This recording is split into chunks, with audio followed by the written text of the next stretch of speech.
वो गंदम क्यों नहीं खरीदी। बहुत हुकूमतें आती हैं, डिटेल्स में जाए बगैर ये नारा लगाती हैं कि किसान के लिए हम ये कर देंगे, किसान के लिए हम वो कर देंगे। कभी किसी ने सोचा कि जो 2-2.5 मिलियन टन हुकूमत खरीदती है किसान से, वो किसान से कभी नहीं खरीदती, वो माफियाज से खरीदती है। वो खरीदती है आड़तियों से, जिन्होंने किसान को हॉस्टेज बनाया होता है। आड़ती क्या करता है? हुकूमत तो आड़तियों से खरीदती है, और आपको अंदाज़ा नहीं है कि इसके अंदर कितनी करप्शन होती है। एक एक बारदाना का जो बैग है वो कई कई हज़ार का बिकता है। तो जो गरीब किसान है वो बैग्स हज़ारों में ख़रीद सकता है।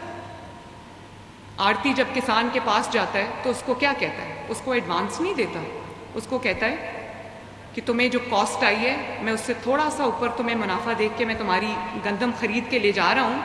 गवर्नमेंट यूजुअली 4,000 के करीब जो है वो गंदम की प्राइस मुकर्रर करती है, तो वो किसान को 4,000 कभी नहीं मिलता। ये तो मैं अब यहाँ पर आई हूँ, मैंने डिटेल्स तक, मैं माइन्यूटस डिटेल्स तक गई हूँ, तो मुझे पता है किसान को कभी 4,000 रुपये पे गंदम किसान से किसी ने नहीं खरीदी। आड़ती ज़रूर 4,000 और उससे प्लस में बेचता है।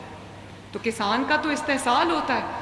किसान को कहा जाता है कि मैं तुम्हारा सारा, क्योंकि ट्रांसपोर्ट के लिए उसके लिए मुश्किल होता है अपनी मार्केट तक गंदम पहुंचाना, तो आड़ती उसको ये कहता है कि मैं उधार पे तुम्हारी गंदम ले रहा हूँ तुमसे, पूरी गंदम उठा रहा हूँ, और जब बिक जाएगी तो पैसे तुम्हें दे दूंगा। बिक जाती है तो मुनाफा अपनी जेब में जाता है, किसान को जितना थोड़ा बहुत उसको चुप कराने के लिए दिया जाता है वो दिया जाता है। और उसके बाद जब हुकूमत के पास वो गंदम आती है तो उसमें अगर 4,000 की गंदम हुकूमत खरीदती, 1,000 रुपया करप्शन का ऐड होता है फूड डिपार्टमेंट की जानिब से, और बहुत सारे डिपार्टमेंट से 1,000 रुपया करप्शन का ऐड होता है, और जो आवाम को 14-15 करोड़ आवाम को रोटी महंगी मिलती है। अब आप देखो, हमने गंदम नहीं खरीदी, लेकिन रोटी पूरे पंजाब में 12 और 13 रुपए की, 25 रुपए से 12 और 13 रुपए पे आई। और मरीम नवाज़ साहबा, हमें समझ नहीं आती कि मरीम नवाज़ साहबा के कौन से मशीर हैं कि कहती है करप्शन हुई है। तो पंजाब में सारा इक़्तिदार देख लो, मियाँ नवाज शरीफ वज़ीर आला था, उस वक्त गंदम खरीदी की क्या करप्शन हुई? वज़ीर आला पंजाब उसका चाचा था, करप्शन हुई। उसका हमजा साहब थे, हुकूमत तो सब सी उनकी रही। तो इतने साल जो करप्शन होती रही वो कौन करता रहा फिर?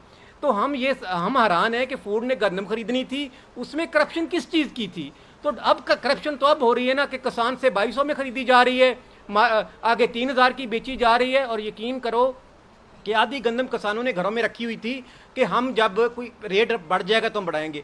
उसको बीमारी लग गई और गंदम हमारी घरों में ख़त्म हो गई। और दूसरा जो उन्होंने कहा है कि किसान गंदम काश्त ज़्यादा करें, मैं कल उसका बयान सुन के देख रहा था कि हमारे किसान इतने डरे हुए हैं मरियम से कि उस इस बयान से जो काश्त कर रहे हैं वो भी ना कम कर दे। सबसे बड़ा इस मुल्क के लिए अलमिया अभी पैदा होने वाला है वो ये है कि गंदम हो सकता है कि किसान काश्त कम करे। अगर पाकिस्तान के किसान ने गंदम काश्त कम कर ली तो मैं कहता हूँ कि पाकिस्तान के पास इतना ज़रा मुबादला ही नहीं कि डॉलर दे के गंदम बाहर से मंगवा सकेगा। ये एक बड़ा अलमिया है। हम तो अभी भी किसानों से अपील करेंगे कि गंदम काश्त करें, क्योंकि हम मुबे वतन हैं। हमें पता है कि गंदम किसान ने काश्त ना की तो मुल्क ख़त्म हो जाएगा।